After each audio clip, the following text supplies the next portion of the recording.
Hello, everybody. Welcome to Pharmaceutical Soccer here. So excited to be back with you to talk Nashville soccer. Another busy week, a sadder week, probably in Nashville SC this year at least, than we've had this entire season. Of course, I'm here with Clay Trainum, Valer Shabilla. Guys, weekends. How was it? I mean, Valer's probably a little better than I don't know. Just Valer seems good. Valer had a great weekend. I am sure, thanks to a VAR overturn near the end. Would you guys like to hear a funny stat? I think we're going to get it anyways, even if I say no. There is exactly one team in the Premier League who has had 0 VAR overturns in their favor this season. Would you guys like to know who it is? Like, is it just you like being this guy? Like, is this something that you really appreciate? Like, I find at this how point, much woe is comedy. me as an Everton fan do you need specifically? It was just comedy to me. I actually don't really care about the Arsenal thing because West Ham interfered with the keeper against Everton and didn't get VAR. And we know what happened with Man City last week. So Arsenal is fine with me as far as I'm concerned because everybody else has had it in their favor in the last 2 weeks. But I just found it funny. That stat popped up 0 this season. It's crazy. It's crazy. I don't it's understand where the controversy is, honestly. Fair and square. I think it's just because it's the last. It's the implications of it. Honestly, it's because every single year the Premier League goes out and says, we're going to get rid of all the holding on corners. We're just going to get rid of it. We're going to start giving penalties for it. And in the first 2 weeks of the year, they do it. And then by the end of the season, everybody holds on every corner and it's not a thing. And so it's just one of those. I generally don't want to talk about this. We're going to win the league. I don't care about anything else. Good weekend otherwise. I think for this game to be on Sunday while Nashville played on Saturday, the Arsenal game being on Sunday while Nashville played on Saturday, it's a nice little break, I think, for me because I have to work pretty late into Saturday night, and it's not a bad thing, it's fine. I still got like my 6-7 hours of sleep, headed down to a local establishment, and just got to watch my beloved Arsenal. And I miss that because it's been Saturday games where I go to this local establishment, watch Arsenal, and then whatever I'm feeling, I got to go home, have a couple hours, maybe a few hours, and then immediately head to George's Park. And things just hadn't been processed well, I think, in the past. And it felt nice to have those separated. So I quite enjoyed my weekend, all things considered. Ended it playing some nice video games with Steven. So that was cool. Good weekend for me overall. This is just another reason why, Valer, I want to let you know, you do have the ability to take a match off once and just enjoy it. So you can have that Arsenal satisfaction all the way throughout. I just want to let you know that. I know you are the hardest working man in sports business, and I do appreciate it because the content is terrific. But you do have the ability to take a day off. I will when the season's over. I had a great weekend as well. Thank you very much for asking. To be fair, the Arsenal season, because we made the Champions League final, will be ongoing after Nashville SC's last game prior to the World Cup. So, success gives you that freedom of having more time to enjoy things. Thank you, Valer. Anyway, I got to watch two draws this weekend. How many two draws? Yeah, 2 draws. Happy Mother's Day, by the way, before we forget. Yes, happy Mother's Day to all the mothers out there. Thank you. That was yesterday. We're recording on Monday. This show tomorrow. Valer hates moms. It's true. I hate certain moms. Speaking of moms, can I? Let me give you soccer at this point. Let me take you down memory lane, and this is unplanned. I'm sorry, Steven. I know we have a packed show, but we got to talk about this. Do I know who this is about? Oh, you do. You so know what this is about. A few years back, by a few, I mean almost a decade ago, Nashville SC were playing in the USL Championship, the creme of the crop. Oh, God. Here we go. Leagues. Nashville had a game against Atlanta United too, who play in Kennesaw, Georgia, Kennesaw State University. Go Railhawks. I don't know what their name is. Anyway, The Clay, I'm Owls. sure you know. What is it?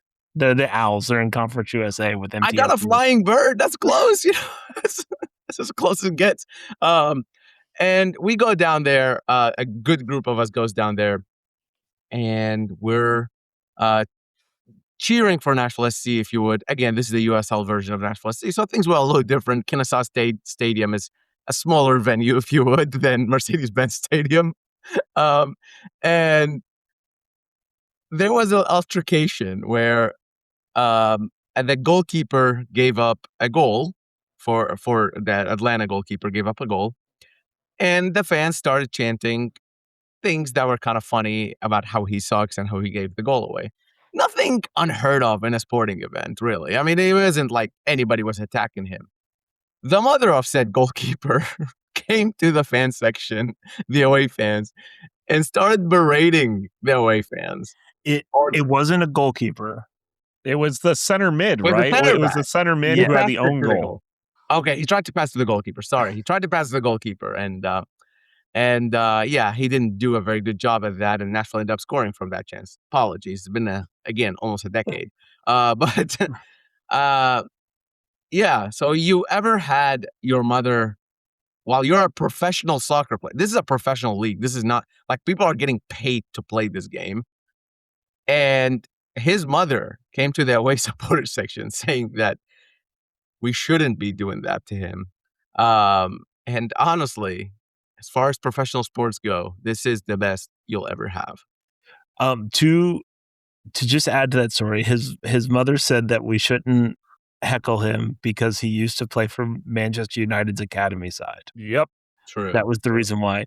Mm-hmm. I'm trying to remember his name because I have a book in this office that his dad is in because his dad was the strength coach for Everton at the time. Well, and I remember they followed me specifically. Like, they followed a few of us on Twitter after that match, too. His dad liked all the posts making fun of the mom. Yep. All of them. I'm just saying, if your son, no matter the age, and I never condone any sort of, like, personal attacks or anything, but if somebody makes a mistake in a professional soccer, again, professional. I can't stress this enough. This is not youth. This is not academy. This is a professional actual game in the second division in a country of 330 million people. So we're okay. And if you make a mistake and the opposition fans are making fun of you for it, not personally attacking you, your mother should not step in because that's just going to make it worse. Trust me. This trip down memory lane brought to you by NashvilleSoccerArchive.com. Yes, hey, there absolutely. You go. A couple things here, too. One, Valera's not in press box time here. Valera was actually sitting with Valera's actually sitting with the fans here at this point in time. And then one of the things I really do appreciate about Valera is, and then it kind of like, maybe Valera does hate most moms. I don't know. Can confirm. Most moms. Potentially. But like this man, as she runs up, Valera, one of the things I appreciated about Valera is that he is not scared of any sort of conflict whatsoever. It's almost like he gravitates to it. Like when she ran up, Valera was just like, no. Your son needs to be able to handle this better. If he played for Man United's Academy, I was dying laughing the entire time. Yeah, she kept saying he played for Man United Academy. And I was like, yeah, I'm sure those Manchester City fans were very nice about it. But here's the thing. I went in to diffuse the situation, and she got me so riled up that I was then aggressor in the situation. I was like, this is why I shouldn't be going to the autobiography of Valera's life, brought to you by Valera. My intentions were clear, but it didn't work. This happened in the first, 15, 20 minutes of a game after, a 2-hour rain delay. And the next 70 minutes of the game, a lot of the chants were focused on this poor lady. So let's just move on. Speaking of being afraid of conflict, I definitely was afraid of conflict when I was in Monterrey over last week. Was a really fun experience to be able to go to Monterrey for the CONCACAF Champions Cup match. Unfortunately, it didn't turn out the way that I necessarily wanted it to turn out, but a lot of cool things kind of happened. There was some guy that works at the Hendersonville Costco that was there in a Tigres kit. He's like, yeah, come down to visit my dad, but he's a Tigres fan. I think there was 3 Nashville fans specifically there for to watch Tigres, and all 3 of us got put on the broadcast in a very sad way, unfortunately. But Monterrey was great. All the fans were really nice. Even after the match, it was more like good match, like really friendly, like, oh my gosh, we can't believe you made it down from Nashville. I will say the city of Monterrey itself, I was expecting like the coolest city of all time just from Valer talking about it, but I think Valer's experience is it's a great city, but it's just San Antonio. Like there's no difference. It is the San Antonio of Mexico.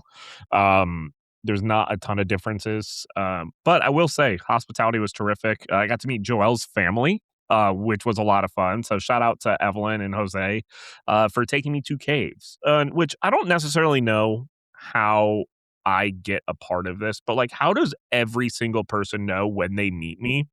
In the first 2 minutes, it's just you start bullying me. Like, this is 2 minutes into meeting me, right? I'm already getting bullied. What is it? Steven, there is something to be said about a punchable face. Is that really it? Is that it? It's fine if it is. I just need to know. If it makes you feel any better, you're nowhere near Bruno Fernandes in terms of that. So I would Thank you. I do feel a lot better about my life. Thank you. I want to say, first of all, does San Antonio have caves? Let's start there. Do they? I don't know. I don't know. San Antonio, they have a lot of bats. Yeah, it's San Antonio with mountains, which is cool because there was mountains. Okay. But did San Antonio qualify Iraq to the World Cup for the first time in 40 years? No, absolutely not. Exactly. But no, Steven, but I was sitting cool. there. So I'm in the caves, right? And I'm like, hey, Joel, like if you've ever been to Mammoth Caves in Kentucky, like this is a great spot to go. Joel's sister without a beat is just like, oh, are these caves not cool enough for you, Steven? Like, how come, man? I'm just like, man, I'm already getting bullied. I just started. It's fine. She has a point. This is like when you go in like a European city and you're riding the metro or something. You're like, oh man, I miss my Chevy Tahoe or whatever. I don't know if that's even a real car. Americans can't help themselves. I will say this: when I was at a Manchester United match, someone's like, "Aren't you impressed by Old Trafford?" I was like, "Yeah, it's cool." And I worked in college sports, and he was just like, well, what do you mean it's cool? And I was like, hey, man, I'm not trying to go down this road, but like, I just worked a football game in a 106,000 seat stadium. I'm not trying to be that guy. Right. But, some people like for it. I do think it's cool just like having 41,000 people there for a sellout on a Tuesday night. Like it is what I aspire, MLS to be in a lot of ways. I'm hoping at some point it gets there. Obviously, there's a lot more history involved. And I think it's one of the things that people don't realize, especially in the U.S., is how much time can affect supportership in the United States and how much, you see the biggest teams like the Portland Timbers, probably the best supporter section. It's also one of the oldest teams that, it has been around, first year soccer for a long time. So like when you see stuff like that, don't get discouraged, by the fact that it's like, well, how come Mexico does this better? No, a lot of this is a timing thing. It's a generational thing, getting people more involved. But it gives us the ability to aspire to different things and do new stuff to try and bring more people.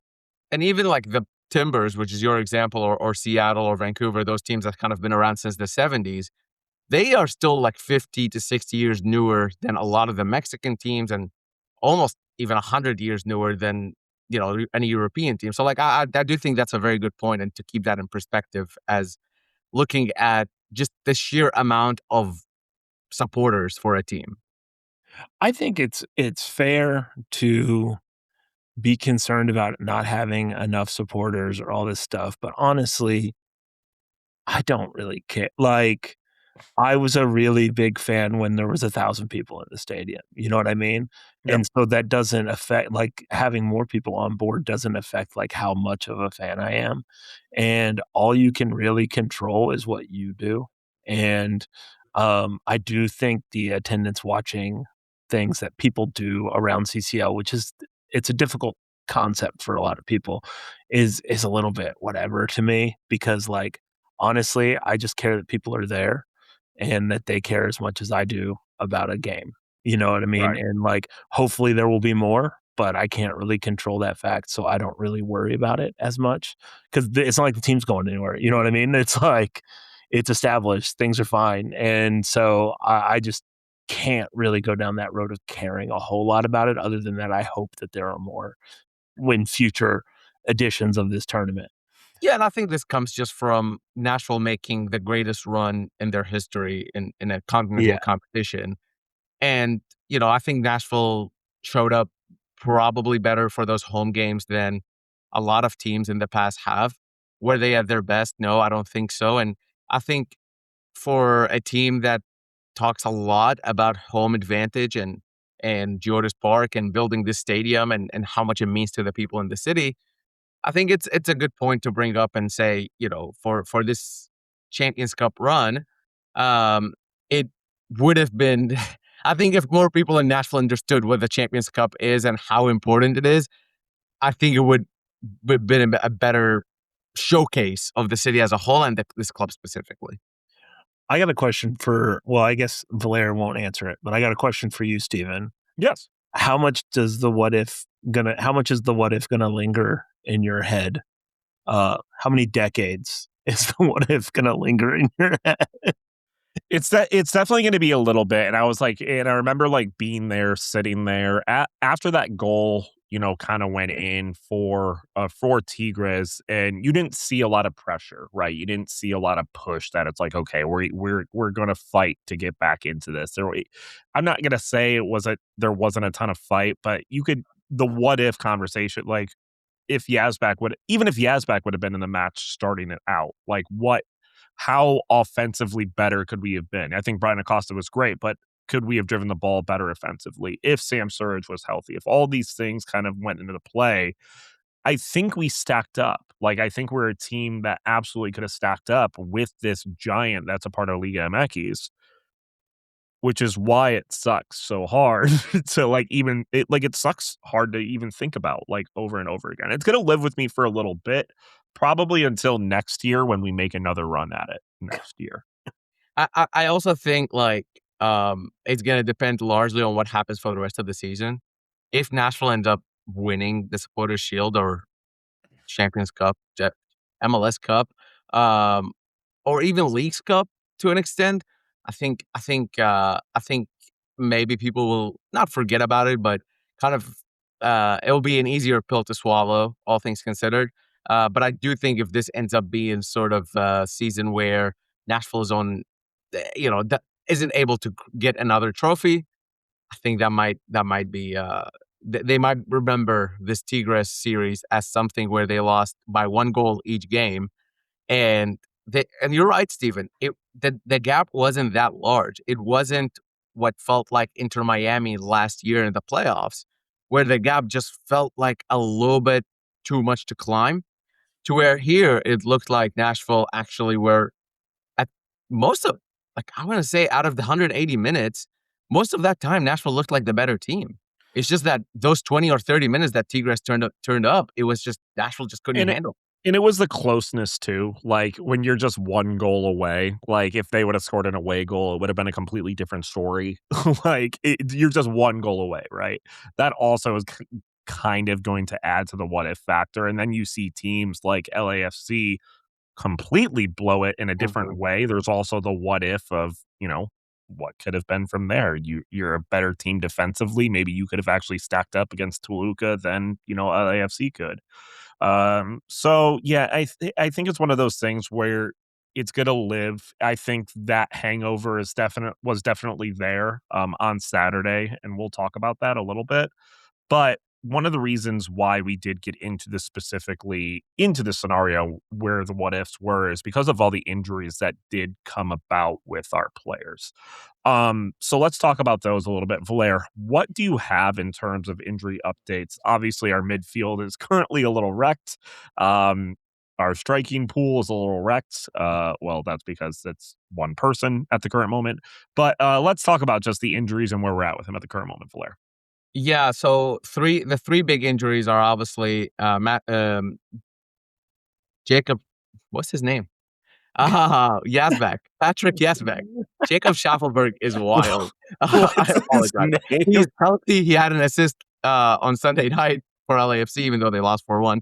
Jacob Schallenberg is fine. But Patrick Yazbek and Eddie Taxeth, you mentioned it, Steven. Those are the two essentially starting midfielders, really, if you look at it.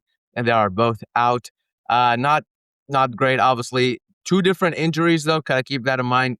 Eddie Taxeth played 18 minutes of that first Tigres game and then was subbed out. BJ Callahan said it's a long shot for him to be back before the World Cup. So there are 3 games until the World Cup.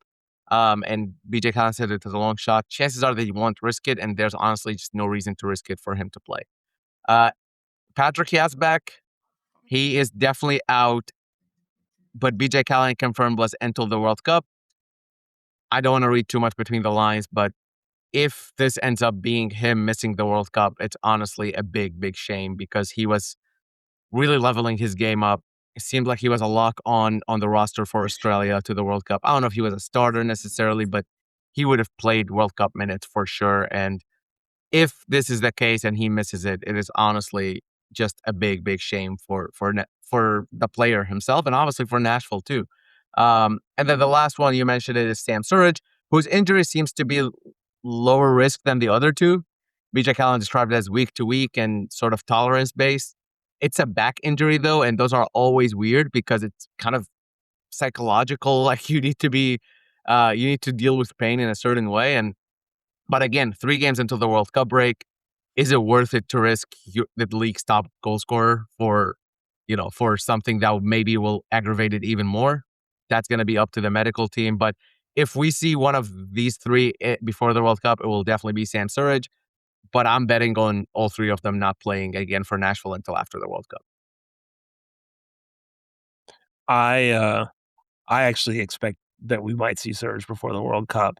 If it is just if he's saying week to week, day to day sort of thing, it wouldn't surprise me if they want to make sure they get a few touches in him so he's not going 2 months without touching a ball when you account for the World Cup break. But, it's going to depend. Like you said, it's a back thing.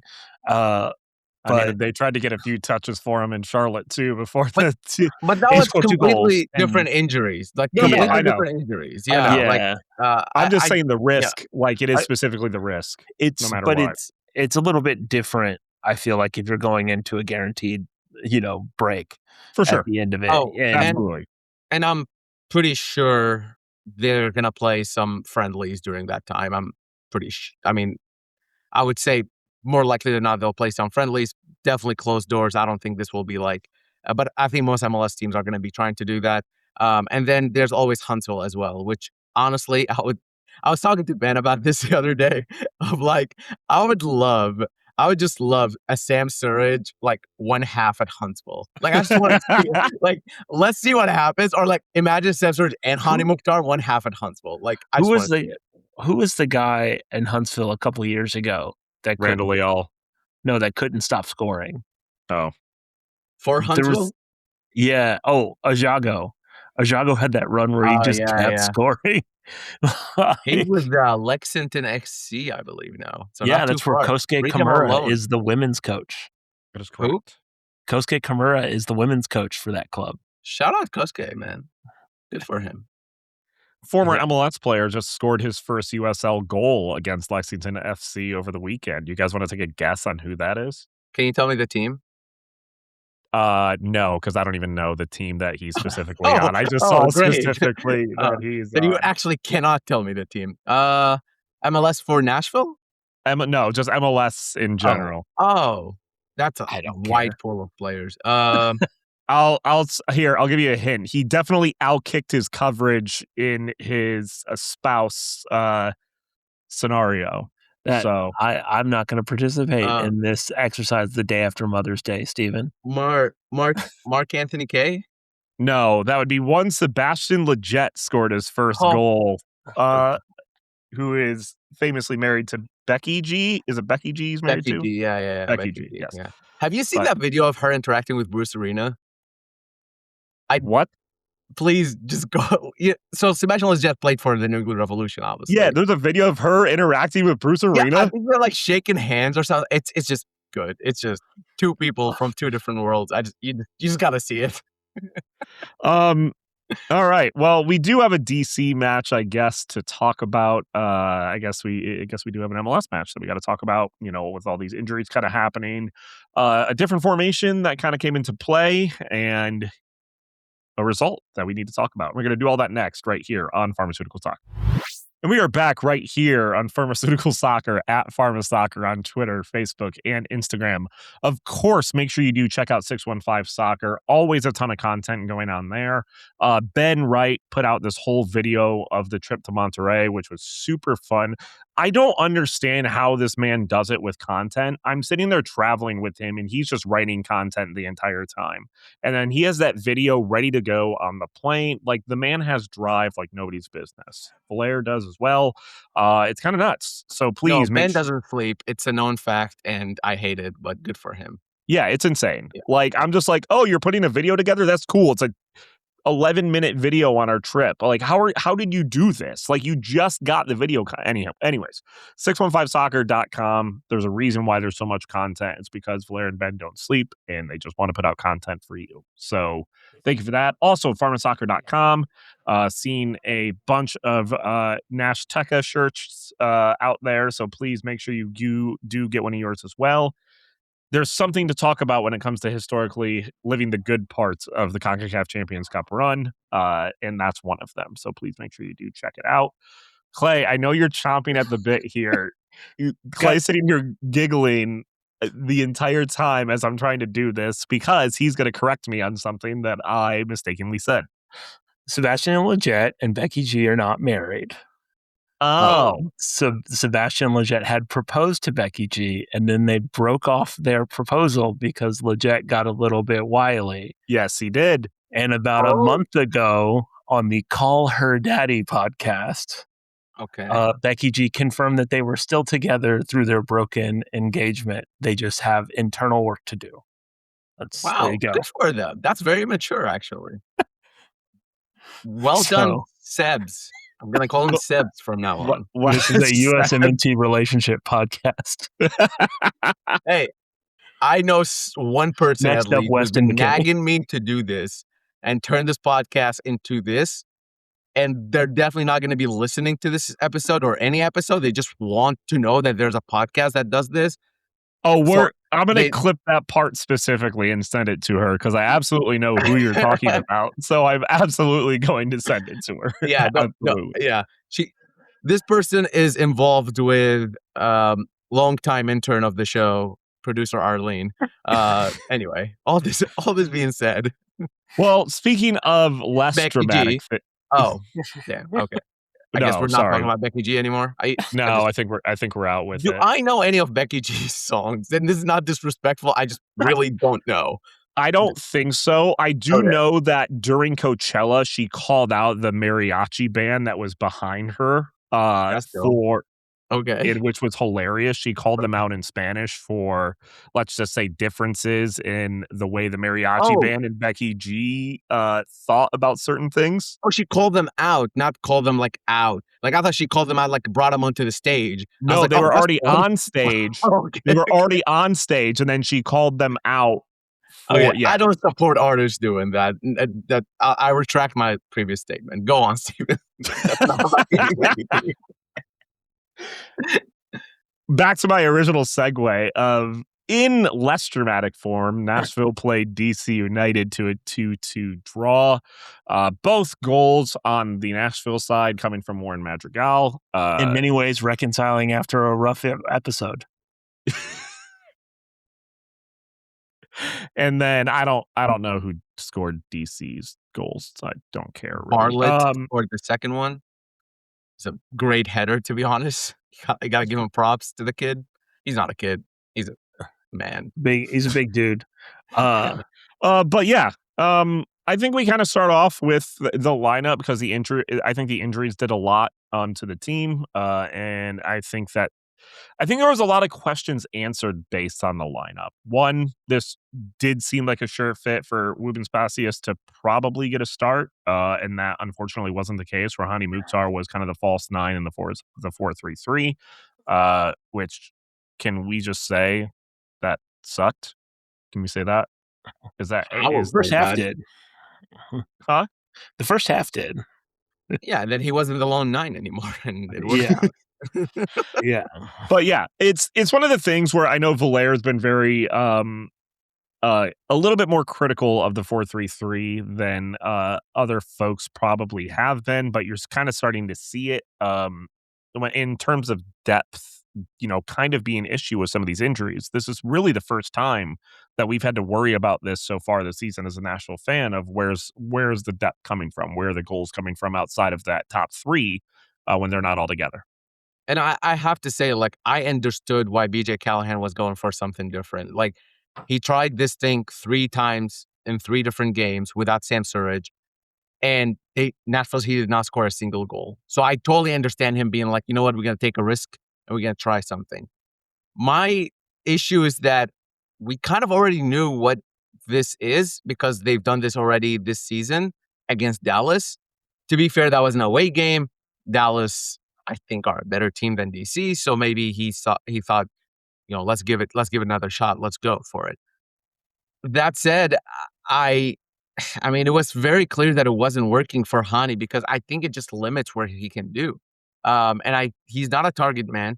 He ends up dropping back. When he drops back, Qasim and Espinoza you can't say he's playing as a false 9 if the other 2 players are not going into the box because they're both staying kind of wide. And then in midfield, there was just a clear connection error, like there was just something, when your router is like trying to connect to the internet and there's one step that's just like X'd out. That was the Hani Mukhtar step. There was nobody doing that. And this is not a slight on Matt Corcoran or even Brian Acosta or Qasim or Muyal. This is more so there's a space there that Hani Mukhtar operates in these pockets that he simply wasn't there because he was too busy trying to be a striker, but he's not a striker. So I just didn't think it worked. To be fair, and I have to say this, they did create a few good chances in the first half. And, a better finish from Alex Muyal or a lesser save from Sean Johnson on that Christian Espinoza chance. And we'll be talking about Nashville SC scoring once or twice in that half. So I don't want to forget that, but I just don't think it's the best shape for Nashville. I think and there were a multitude of opportunities where it was just the wrong ball in. Like they got past the man and they were in a position that should be advantageous to Nashville and in situations where Nashville has scored this year and didn't score in that first half. That being said, neither of the goals were particularly unearned from DC United. They both come off things that Nashville has not been like. If Nashville's giving up goals this year, they look an awful lot like that. It's a little bit of a confusion around a set piece or more than what we've seen, more of what we've seen, which is a silly giveaway leads to a goal on the other end. I do think like that is the bigger thing. And I think this is what CCL, hangover looks like, right? Like this is what a team that doesn't come out sharp, because they're either tired from a previous game or they're, not as locked in because it's not as high stakes as CCL. This is what that looks like. And we see that everywhere. Like this is not out of character. What is out of character is a team coming back from that sort of start and getting something out of it. And I do think that that's where the focus should be. That being said, I do want to say like when those corners started adding up, like I literally said before the goal went in on the second goal, I was like, Nashville's giving up too many corners and they're not particularly great on corners. Like this is going to be a goal, either this one or the next one. And 10 seconds later, it was a goal. And yeah. I do think that there's a little bit of an argument to be made about whether it should have counted. I don't really have a problem with it counted now that I've seen a different replay. The replay they showed in the stadium made it seem abundantly obvious it shouldn't count. I've seen that still not called. I don't really necessarily know that there's enough to overturn if you've already called it, but I don't have a problem with it counting now that I've seen other replays of it. But I do. I was more than a little bit annoyed. I thought it was like an interesting conversation, like even throughout the broadcast of like, well, he went towards the ball, so he saw it when it's just like, okay, so if he would have stood there, it probably wouldn't have counted. Like, so just stand there in situations. It's one of those where I've seen it called both ways. Exactly. And that's my only issue is like, if that happens again, will it get overturned or not overturned? And you can't really say because it's not it's one of those. It's not abundantly wrong the call on the field, Everybody but wants consistency, and there's just no such thing as consistency in officiating. It's very yeah, subjective. I'm and sorry. so, but the underlying thing, and this is the part that I think, like that aside, should that goal have counted aside, both of those goals were the type of goals that Nashville has given up this season. Right. And those are things that I imagine will be a very big thing that gets worked on as they go into the World Cup break, because neither of those were out of character for this Nashville SC team this season or Well, last season for that matter. Well, and I think it's probably interesting from from an outside fan looking in standpoint as well, just because this is one of the first times, especially against it's a team that's playing better now, obviously, but it a team hasn't really gotten the best of Nashville, a lot this season. There hasn't been a ton of instances. So DC kind of getting the best of us in that way. We could see the CONCACAF Champions Cup hangover, right? Like we could see it, but from an outside looking in, if you're a normal fan that doesn't understand, LAFC got their butts kicked at home last night, 4-1, completely destroyed. Tigres also lost in the playoffs to Chivas, which makes zero sense because Chivas had like half their players injured. And then Toluca, the team that's probably the top team in Mexico right now, also got their butts kicked. They're all out of the playoffs. Everybody lost besides Nashville getting a point. And to be fair, for Chivas, their players are not injured. Half of the team is with the makeshift Mexican national team. That's what it is. Yes, that's right. That somehow got players out of their most important games of the season. Yes. If you want more on that, please do some research because it's a wild situation. You think the U.S. men's national team is a little messed up right now, you should take a look at what's going on in the Mexican Bay. It's a really fun time. But no, I think all these points are very clear. And I think, honestly, like the injuries are a big part of this and big part of all of it. But I do think it's interesting that BJ went for a slight rotation for Willeji and Jack Mayer. I think some of these players are due some rest, and I get it. And same thing with Madrigal. Like Madrigal just got so close in all those 3 games, and BJ said that himself. He said like it looked like the chances were there. He just just needed a little bit of luck or a little bit of fine tuning. And I know we're gonna get into him next, but I understand BJ's decisions and I understand him taking a risk. And we've said this a million times. BJ takes risks all the time. They don't always work out. And, I think we're fair to criticize that part of it. But also I think we have to mention that some risks do work out and, it results in really good things. Yeah, just real quick on the rotation though, just because I do think it was interesting. Didn't Hani play 90 minutes in Philadelphia as well? Like, so he went 90 minutes Philadelphia. No, he was on the bench. Oh, was he? Oh, okay. Never mind. Yeah, he was on the bench in Philly, but he came on in the second half, I think. Yes. Yeah. Right in the second half. I was a little bit surprised there weren't any subs right at halftime. I was how bad that first half was. I was actually really annoyed about it because it was clear that it wasn't working. And I do wonder, I think that that's a fair criticism. I wonder, because the game didn't really fully change over until the 70th minute or thereabouts. And I do wonder if those subs were made just a little bit earlier, because if that game was 5 minutes longer, Nashville probably wins with 3 or 4 goals. I mean, that's how beating down the door Nashville was. And so that's the only, I don't really care about the switching it up. I know that I understand that. I'm not criticizing BJ for that. The only criticism I would really have coming out of that match in terms of tactic thing is just why didn't the subs happen earlier if it wasn't working?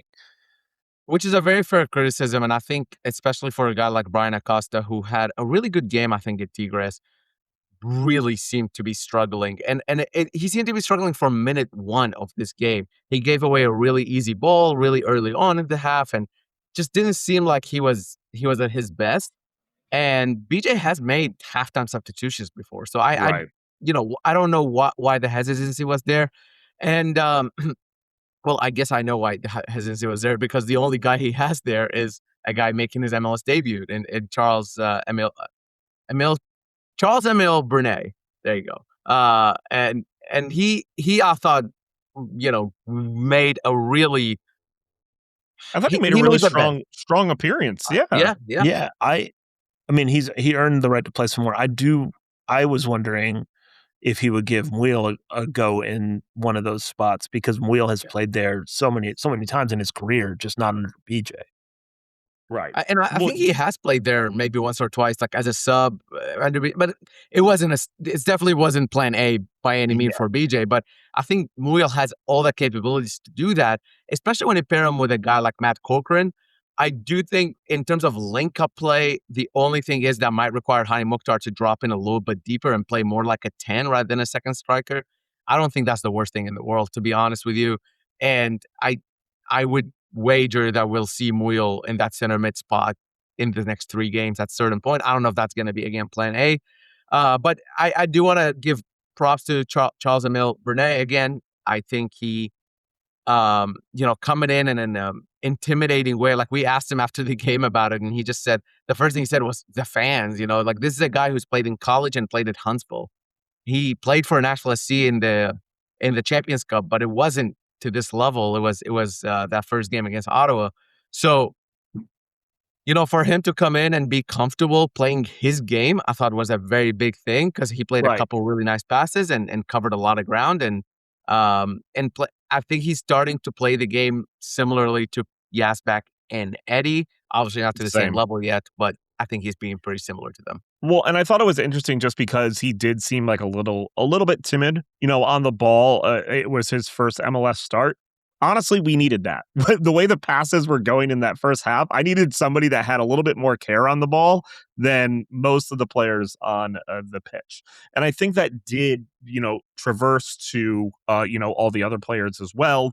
Speaking of, we do got to talk about one player that did not get subbed off that did extremely well in the match to score 2 goals. And it looks like somebody that is going to be that fourth, contributor is kind of taking that spot. And that's going to be Warren Madrigal, getting 2 goals for Nashville SC. Well, it would have been wild to sub him off after bringing him on in the 63rd minute, Steven. But he was just trying to make a transition, Valeria. I thought he started. I forgot. It's the been whole a thing long was about week. Mukhtar being the lone striker. Where have you been? Anyway, he was by in the way, Charles Monterrey. Emile Bernay, just to Steven's point, 28 out of 29 passes completed. That's 97% accuracy, which is essentially better than most center mids, I think. So yeah, a lot of them were not risk taking, but still very good.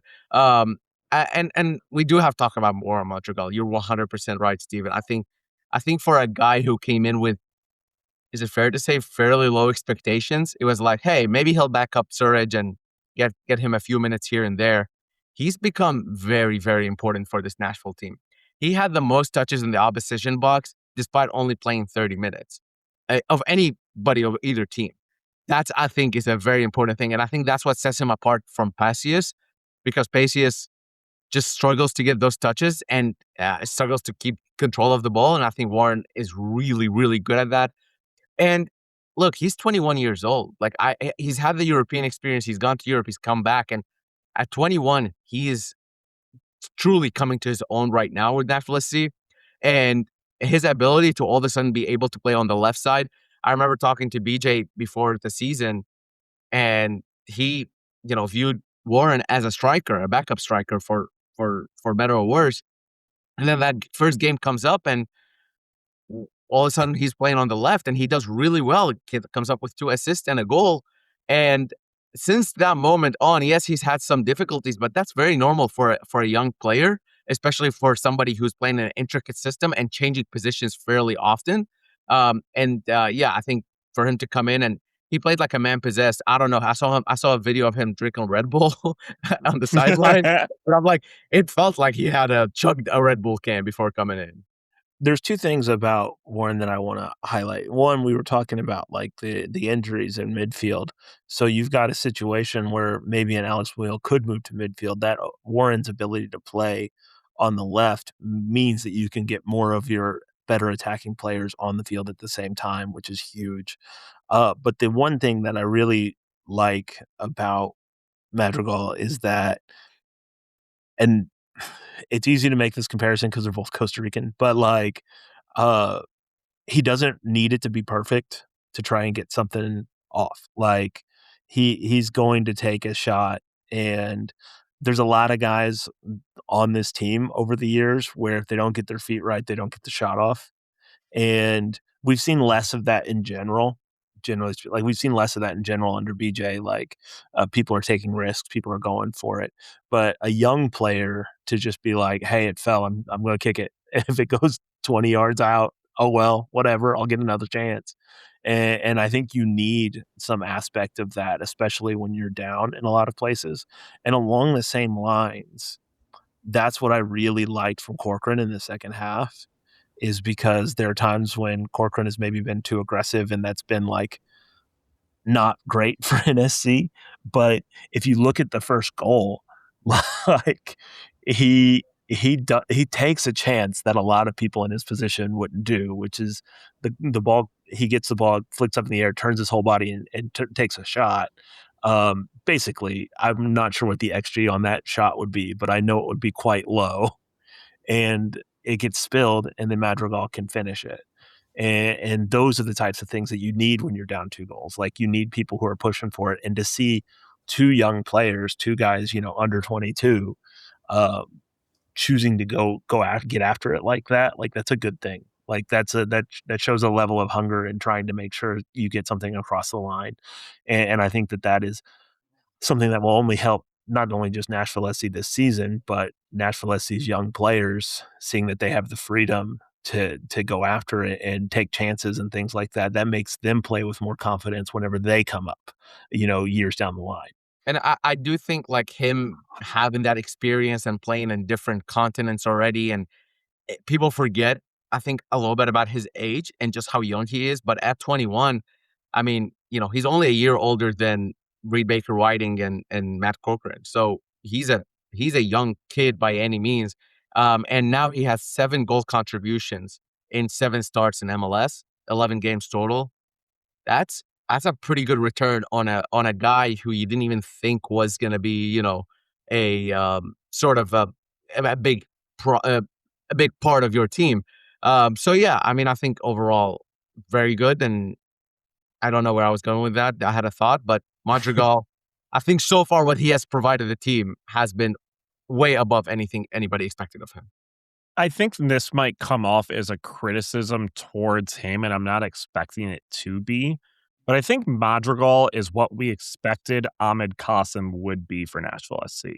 Like, I think that's kind of what we were expecting. We were expecting that other person to be able to come in and contribute right away, to be that guy that gets thrown in, who's exciting, exhilarating, kind of that new attacking presence, almost like when Schaffelberg first signed for the team.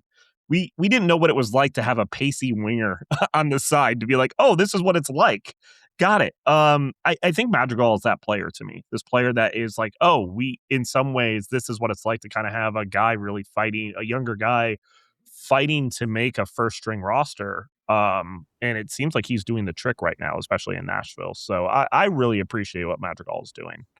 And it showed, getting those 2 goals against DC United to go and get the draw, which honestly I think is probably a good result.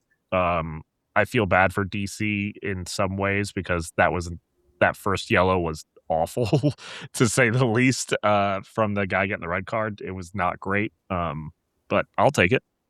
I mean, I also think that it's impossible to take one yellow card without the context of other things. There had been some fouls around the pitch, and sometimes a referee gives a soft yellow as basically a career achievement for the team, as we've seen.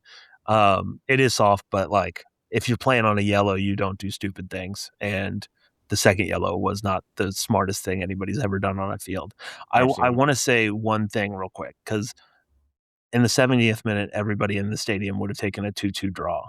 But these are the matches that you can't have if you want to win the Supporter Shield. Like, coming from 2 down to save a draw, yeah, but you've got a home game against DC United.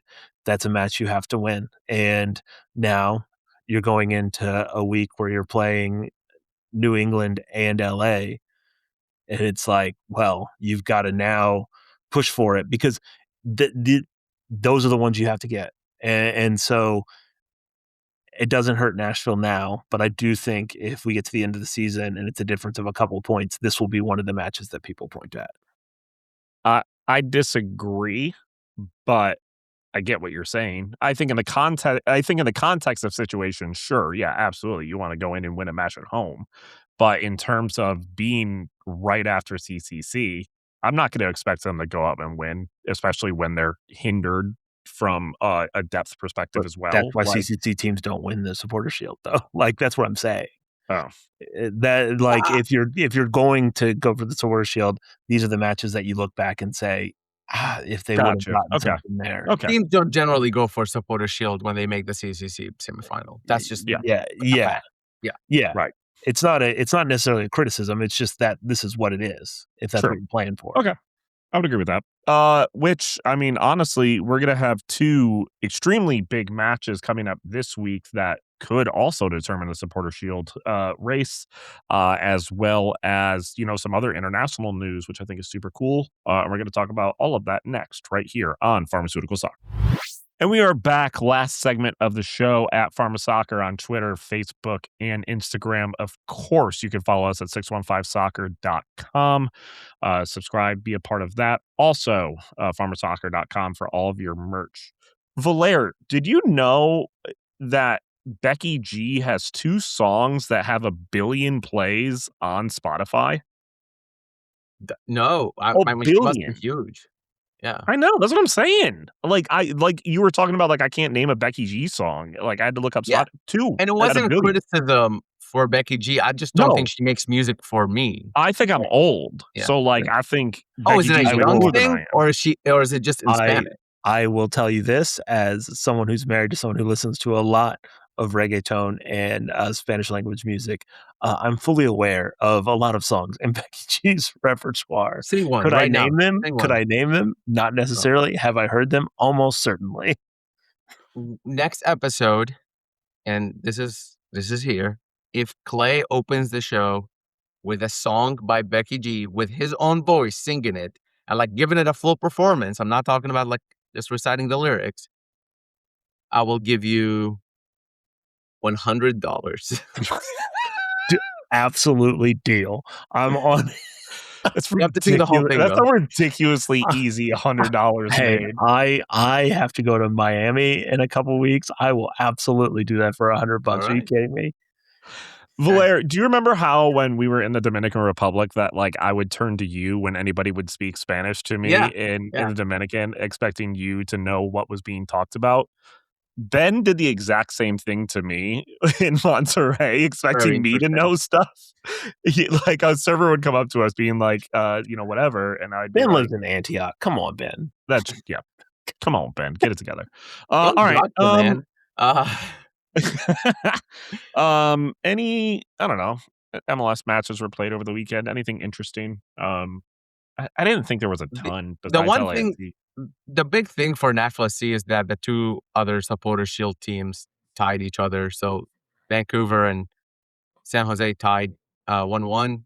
Vancouver had triple the amount of shots as San Jose, I think, at the end of the day.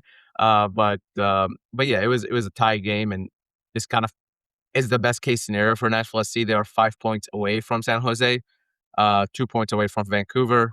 New England Revolution breathing down their neck, and Los Angeles FC breathing down their neck as well. So a lot of sort of top matchups happening, but Nashville SC tied both of their last 2 games in MLS, and so did the Whitecaps, and so did the Earthquakes.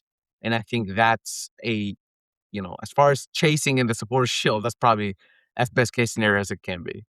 Yeah, it's kind of crazy to start to see, like, some of these results, like, earlier in the season that you wish could have been better. Like, even DC United now sitting in 5th place. Chicago, the team you lost to, sitting in 4th. New England, another team that you wish you could have got a result at home, currently in 2nd place. Like, I think all of maybe these teams are just getting better over the season, and that's why. But I think it's very interesting to see, some of these results come through in the East just be extremely, extremely competitive in a lot of different ways.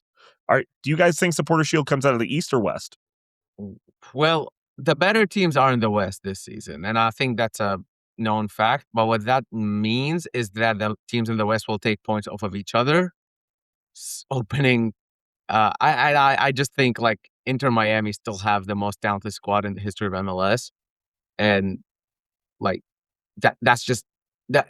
I know they're going through a bad patch of time, but like they are still very, very talented. And I think the winner is going to come out the East simply because I think the Western teams are too good and will take points over each other. Also, does Tata Martino get fired from Atlanta United before or after the World Cup break?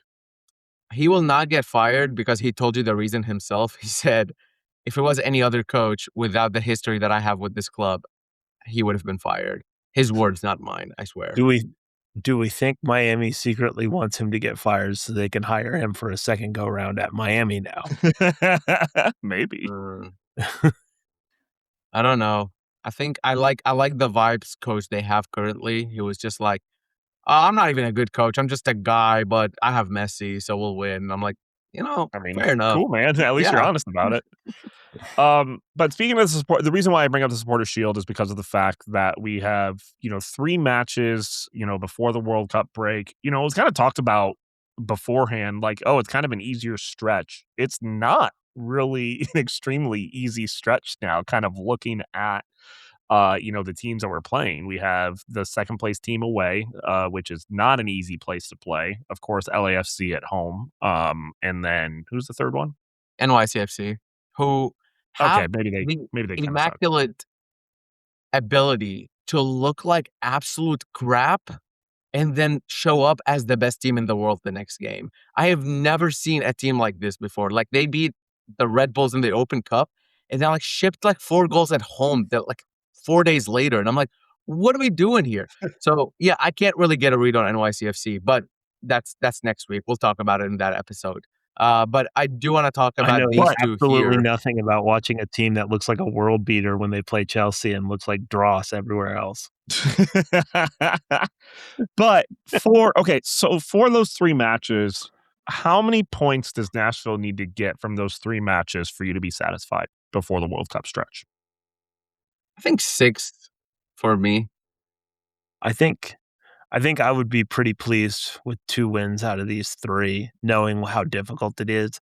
I think, truthfully, not getting a win over DC in terms of, like, supporter shield, I think you gotta be thinking 7 points from there, but, like, 1 point's 1 point. So I think 2 wins out of these 3, you're gonna feel pretty pleased, especially considering the injury situation that Nashville's in, uh, and knowing that if you get two wins, that means you're either getting a win at New England, which basically never happens, even when New England's bad and now New England's good, and and a win over LAFC, who is genuinely very good. So Yeah.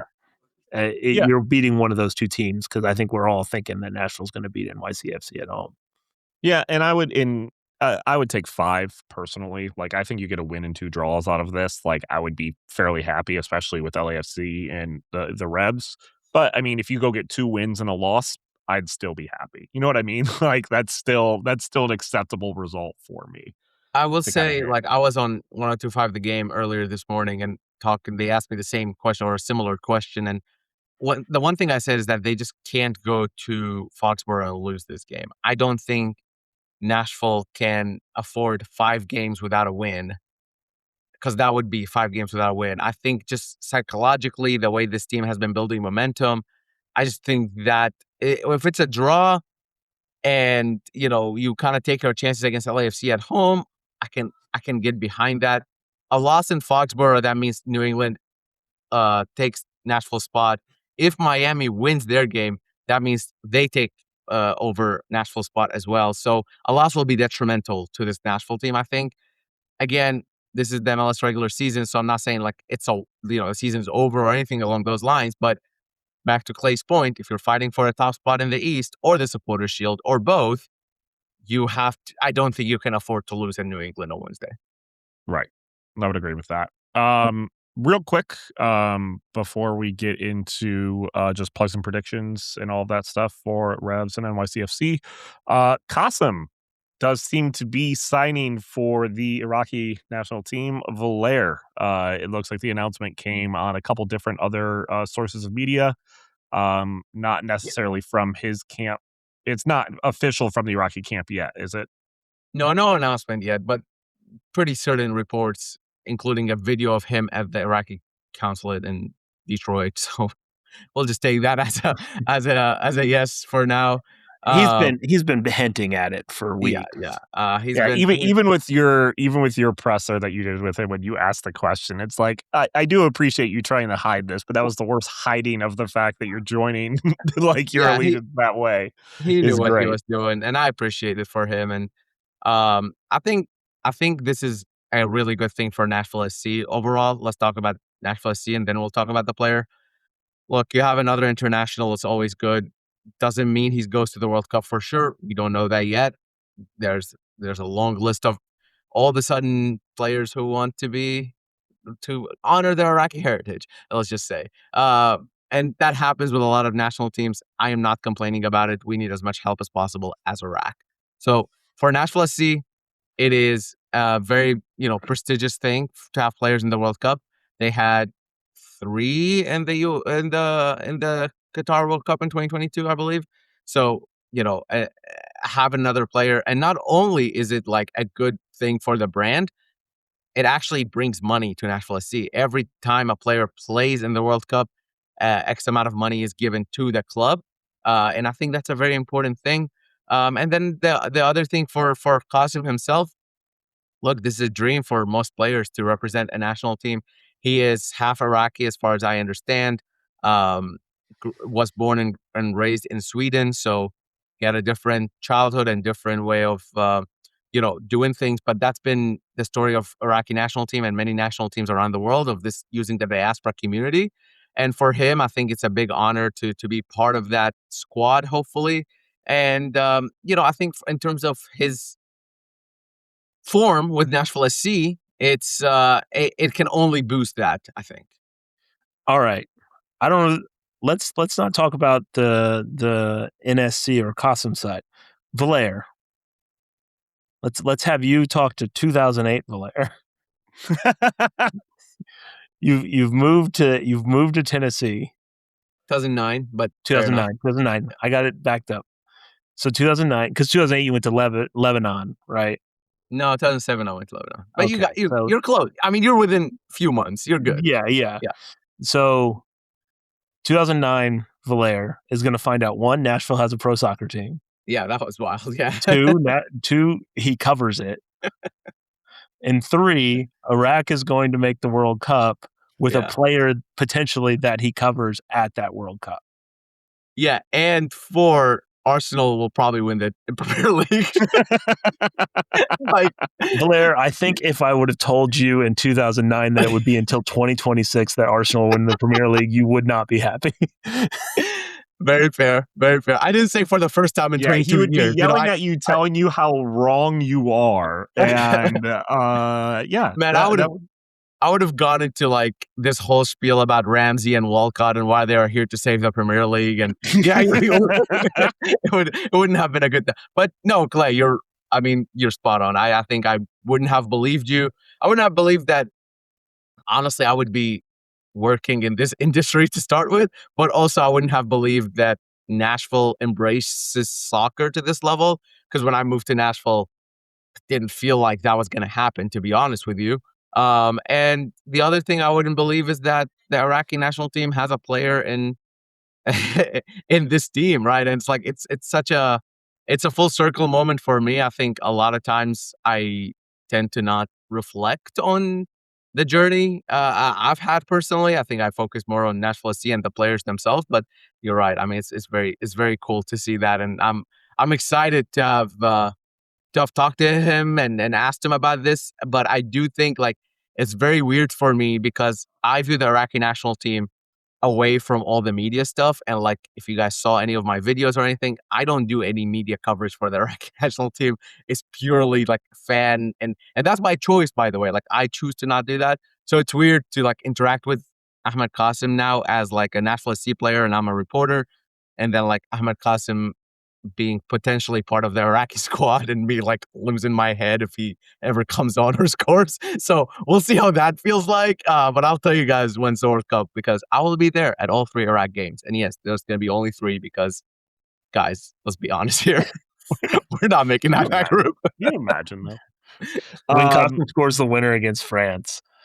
Yeah, yeah. I won't come back to that. I would just live in Philadelphia for the rest of my life because that's too great. Well, we do have 2 matches, that we do have to preview just because we have a 2-week match, I think on probably 2 opposite sides of the spectrum on where they're currently performing. The New England Revolution looking pretty good besides their Open Cup play, probably not as great, but obviously sitting second in the East. Obviously, going to Foxborough is always a tough trip just based on stadium location, all that type of stuff. So, and we've never historically played well in Foxborough. And then, of course, at home against LAFC, a team that got their butts kicked at home against the Dynamo. Then lost to Toluca pretty badly as well in that second leg of the CCC. Um, which of these games are you? I don't know the best way to go about it. Is what is worrying you more? Is LAFC worrying you more, or is New England worrying you more? Well, if it wasn't for the terrible record in Foxborough, I would this would be a very easy answer in being LA. I will say this, when you look at some of the underlying numbers for New England, they aren't particularly great. They're getting they're getting more from less in terms of like I think their expected points table in the East is 12th and they're Right. sitting, second or whatever. So like I do think that that's something to keep in mind. But but yeah, it's I am worried more about the New England game because that is the type of game that Nashville has struggled to win, and I want to see this Nashville team go out and take a road game and really do and really put in a performance, but coming off of a not great performance with DC and the injuries that are in the squad, I do have more concerns about that than a home game against LAFC. The Also, the New England game, kind of what I was alluding to earlier, kind of sets the tone a little bit for what's to come, and you definitely want to I think more importantly even than just the result itself, you wanna have a good performance from guys who I think will start, especially Warren Madrigal, who I think will get the start in New England, and someone, like, Charles Emile Brunet, who even if he doesn't get the start, he'll end up playing some minutes in New England, and if you can get the good performance out of those two, and maybe Warren Madrigal ends up with a goal or a goal contribution. Ahmed Qasim is another guy, right? If you can get a goal contribution, bring it in. It sets the tone for the next 2 games before that World Cup break. So I do think the New England Revolution game is gonna be very important. I mean, it's hard to say that you're not worried about LAFC, considering just the sheer star power they have, if anything. But at the end of the day, you, I think you gotta, if you're a fan of Nashville SC, you have to take it like the players do and like the coaches do, which is one game at a time. Because if you play the New England game with an eye on LAFC, I think you're gonna be in big trouble. Well, let's give plugs and predictions then for it. And Valer, you went, so let's start with you. Yeah, I think it's gonna be. I haven't thought about my prediction, so I have no idea. But follow me at Valer Shabila at on on Twitter, Instagram, Blue Sky, YouTube, TikTok, Threads, Farmers only. farmersonly.com. If you do find my account on Farmers Only, please report it. That's not me. But yeah, please, if you don't follow me, I would appreciate all the support, especially from the Nashville SC perspective, because I'll bring you the latest. But also World Cup stuff and beyond. I'm doing a lot of work with the good folks of Kickback Soccer Media as well as some personal stuff. So make sure you're joining there, joining the conversation. I think New England Revolution and Nashville SC will play to a no, I'm gonna predict a Nashville win. Boom, there you go. I'm thinking it's gonna be a 2-1 hard-fought Nashville win where Nashville will come back from behind. That's my prediction there, and the goals are gonna be from Hani Mukhtar penalty and Warren Madrigal goal. And then I think when Nashville comes to back home to play LAFC, they are gonna draw that game 1-1 with a goal from Ahmed Qasim, because why not? That's my prediction. You can Clay. follow me at Clay Lasol on Instagram and Twitter. You can check out the Nashville Soccer Archive. If you have anything you'd like to donate, please reach out. We have a physical archive at Vanderbilt University. And if you have anything that you think might be of interest, please reach out to me and I will make sure that it gets taken care of at Vandy. Now, I was also going to predict 2-1. But I'm going to go the other way just to be different and say that Nashville has a very good performance against New England. I'll go 3-1. I think the one goal will be a silly goal. I think that's what I'll say after it goes in. And then Nashville gets goals from Qasim, Madrigal, and let's say a header, or let's say from a set piece from Palacios. Because You he's don't have been to get close. specific with these. It's not a requirement. I don't know why I did that. I did that, and then you're doing it now too. And I think it's like, required, honestly, at Yeah. this point. I think it's So, required. and then LAFC is a 1-1 draw with Sam Surge scoring. Oh, Sam Surge back by Sunday. Okay. wow. Dang. I'm saying off the bench for a 10-minute cameo.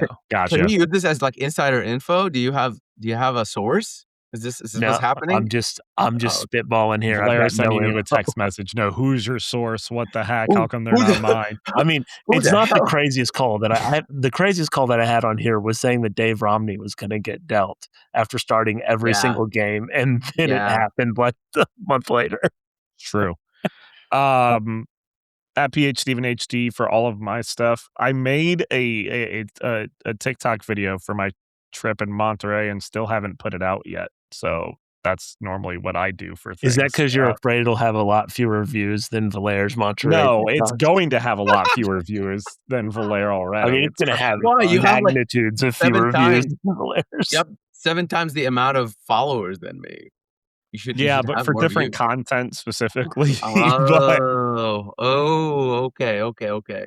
Just But- so you guys know, when I was having a little bit of a moment with Monterey, Steven made sure to text me every day to let me know that he has more followers than me on TikTok. it was not every day, but every 2 hours. I did absolutely. And I'm sorry, Valaire. Do you know what? I was a little jealous at the time. I can admit that. I could be the bigger man and admit I was jealous. Absolutely. So I What's your apologize. prediction? 0-0 in New England. You guys are crazy if you think a I love goal is going to that. be scored there. Like, what is love wrong with that. the two of you?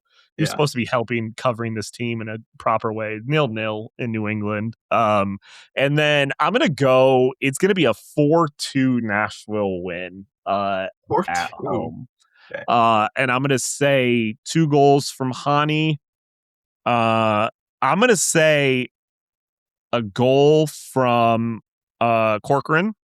And a goal. I'm going to say Daniel Lovitz gets a goal against LAFC. We didn't mention early on.